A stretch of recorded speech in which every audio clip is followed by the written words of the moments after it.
Hi, welcome back. So we're at the appendix of the book Prediction from the Start to the End. In this appendix, we're going to explore all the technical knowledge that you need to understand in order to master the use of Python programming language. But before we do so, I'm going to take you in a quick detour of introduction on the concept of programming language.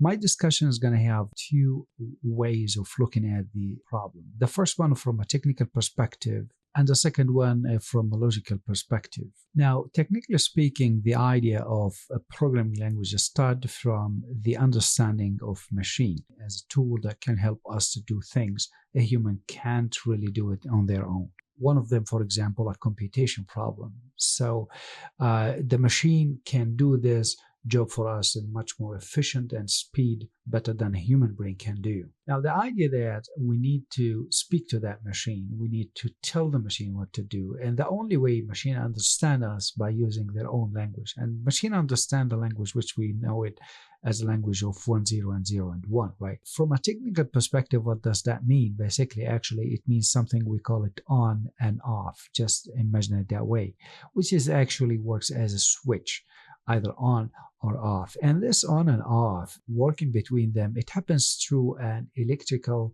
component. We call it a transistor. And this transistor executes the system of on and off through logical gates of AND and OR XOR and XNOR, etc. Now, the point is, how can a human actually start to speak that language directly to the machine?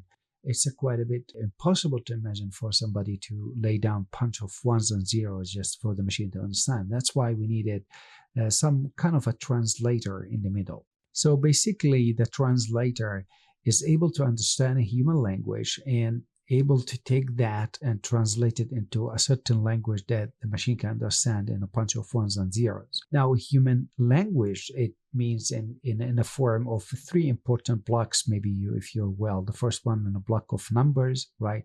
Alphabet, maybe, and in a bunch of symbols. Those are three elements. We write them in some sort of a script, and then this script actually is passed to that translator, and that translator then take the script and convert it into the language of 1 and 0. This is the most primitive, simple way of understanding the technicality of programming language. Now, there are two important things to understand about this particular translator or programming language. From now onward, I use them interchangeably. Anyway, so this translator has two mechanisms. The first one, it uses a mechanism, we call it the compiling mechanism. And the second one, it uses another mechanism, we call it interpolating mechanism. Now, from a technical perspective, what does mean compiling mechanism? Actually, basically, once the human use those blocks of elements, numbers, alphabetic, and symbols, it follows certain syntax that the translator understands. It takes that script and then compile it into one file.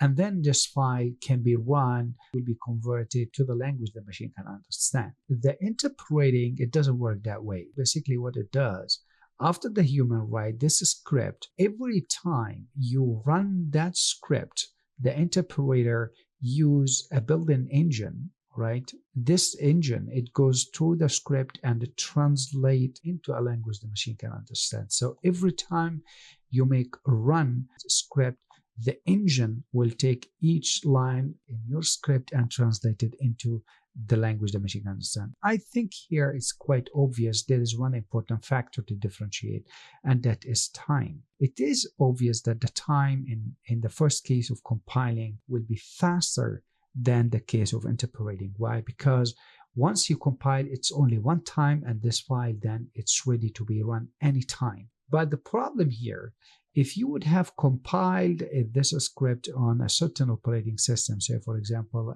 on a Linux operating system or any other operating system, this file will run only on that kind of operating system that you compiled on. So the compatibility here, it becomes a challenge point.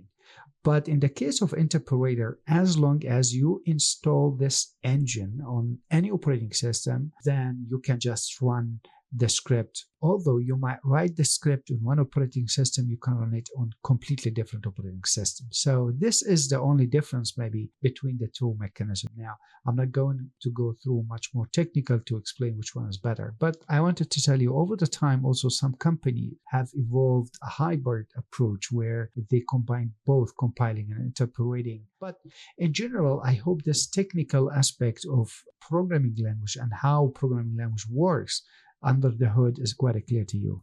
But what is my major focus actually on the logical discussion? That meaning to say, when you try to write certain instruction to architect a solution, one of the most important approach we used to tell data scientists that you have to understand mathematics. Why? Because after we logically create a solution for a certain problem, maybe physical, logical, whatsoever, social problem, then maybe we want to generalize that solution. That's why we were able to use mathematics to generalize that in a form of equation maybe, or in a form of what we call it function or whatsoever. And then once this is ready, can be then taken and then I just feed into a real life problem. But the problem was the scale of that problem get larger, it become harder for a human to do that on their own. That's why we needed, of course, the use of machine to help us to make that computation. And that's why the choice of any programming language or translator, in this case, as we explained, it becomes easier if you understand one important thing, and that is what's called syntax. And what does syntax mean? That means every translator has its own syntax. So if you follow the syntax of that language or translator, the translator then will take care of running that script that you've written. After you run, then you will get the desired output that you are looking at. Now, what is important in this section of logic introduction is actually this one. I think the most important part you must focus on, are you able logically to create a solution? Next, are you able to translate that logic into a mathematical language maybe, or a certain way of writing instruction in a flowchart perspective? If that is yes, then I think the use of any available programming language or translator, as long as you understand how to read about the syntax, becomes so easy. I'll give you an example. Imagine one of the problem verifying a certain thing. Say, for example, if something is true, go through this. If it isn't true, do something else. You see, this in the syntax of a program language, we call it the if statement. Another example, say, while this condition is true, keep doing something. Otherwise, just do other things. This is what we call it a while block on that programming language. So if I would have to create my logical solution, I use mathematics, maybe kind of equation or function. Next thing, what I would like to do, if I would have to choose any programming languages available to me, I just don't actually go through the details of the programming language. What I do is just, I understand the syntax. I need to use if, I need to use while. I understand the syntax of that language and I just follow it. And then I have a script written already. But the point is, this script actually, it's based on this, not based on the syntax, right? Follow this aspect. I think it becomes way easier for you to master any of available programming languages as you wish. One important last thing I would like to talk about is the output. Now, basically, some of those output might be in the form of a desktop application, maybe could be in the form of a mobile application, maybe a web application. It doesn't really matter.